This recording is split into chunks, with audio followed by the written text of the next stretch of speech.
Hey everybody, welcome back to the Wolfe Pit with another episode of What Are We Eating? Well, today's video is more about what are the Kiwis eating. That's right, the Kiwis. Today I'm trying Tom Piper's Savory Mince and Vegetables, which is made in New Zealand with local and imported ingredients. Tom Piper's Savory Mince and Vegetables is a good source of protein and a source of iron. Thank you to my Australian viewer John Douglas for sending me the big box of goodies. By the way, if you sent me something and I haven't done a video on it yet, please don't worry, I will eventually get to it. I literally have the attention span of a gnat, and I very easily get sidetracked, and last but not least, I'm a horrible procrastinator. Just like I notice in a lot of foreign foods I try, there's very few ingredients. However, I do see my processed food nemesis, textured vegetable protein, which the last few times I've tried food with TVP in it, it hasn't been that bad at all. Am I becoming addicted to processed foods? Are my taste buds shot? Have I really overcome my dislike for TVP? I doubt it, but we'll see. There's 2 servings per can. Each serving has 620 kilojoules or 148 calories, 10 grams of protein, 5 grams of total fat, 2 grams of saturated fat, 15 grams of carbohydrates, 4 grams of sugars, and 640 milligrams of sodium. Now let's open up our can of Tom Piper's Savory Mince and Vegetables and pour it into the pan and get it heated up. Right out of the can, it was pretty thick, but I was sure it would loosen up once it was heated. And then the more I looked at it, it looked like something you find on a sidewalk outside of a bar late at night. Once all the savory mince and vegetables are into the skillet, heat it up over medium-high heat for 4 to 5 minutes or until it's heated through. As it was heating up, it didn't loosen up nearly as much as I initially thought it would. So I'd probably say this is more of a stew over a soup. But they don't call it either on the can. As our savory mince and vegetables were heating up, I'd like to thank the Ridge for sponsoring today's video. Does your wallet look like this? Has this ever happened to you? The Ridge compact wallets let you carry less, but make sure you always have what you need. All of the Ridge wallets block RFID, which prevents wireless theft from all your debit and credit card information. They also come with a lifetime guarantee, and it's so small, it'll fit in your front pants pocket or your shirt pocket, which is where I keep mine. So that means no more pain in your backside from sitting on a bulky wallet. They come in over a dozen sizes and colors, and are made from titanium, aluminum, carbon fiber, and polycarbonate.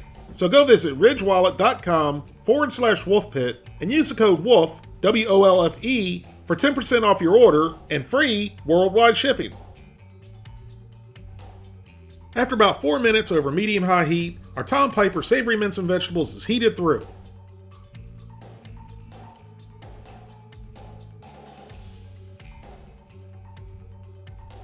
Now let's get it in a bowl and see if it tastes better than it looks.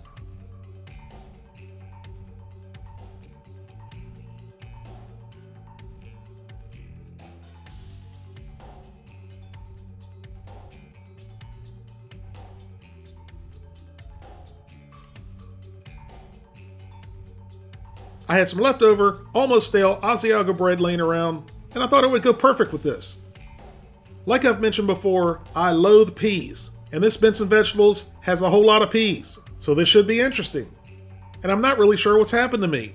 I used to love peas, and I still love split pea soup, but now just the thought of eating a pea grosses me out.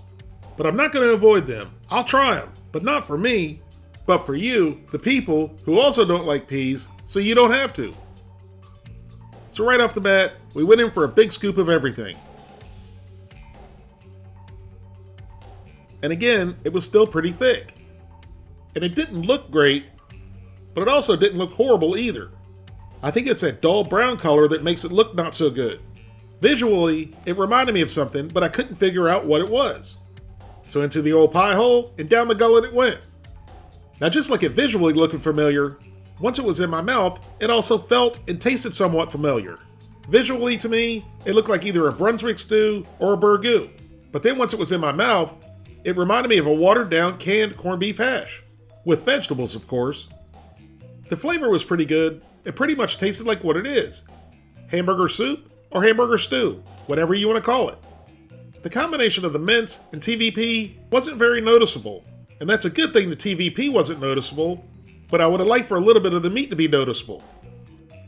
If you're unfamiliar what mince is, it's what Americans call ground beef.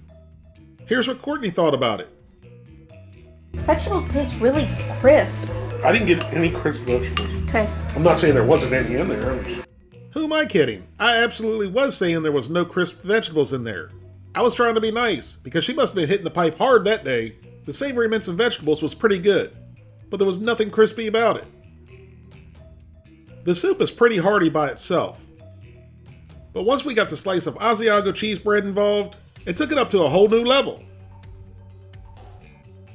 I could just imagine myself on a cold rainy day, sitting down to a couple cans of Tom Piper's savory mince and vegetables, along with a couple slices of almost stale Asiago cheese bread, and I'd be a pretty happy man with a belly full of Kiwi-style stick-to-your-ribs comfort food, which is why I'm going to give Tom Piper's savory mince and vegetables a score of 7 out of 10. If you'd like to help support the Wolfe Pit, consider being a patron. You can pledge as little as $1 a month. That's only $12 for the whole year. Or you can pledge more. That's up to you. Either way, every little bit's appreciated and helps me produce more high-quality videos more often for you, the people.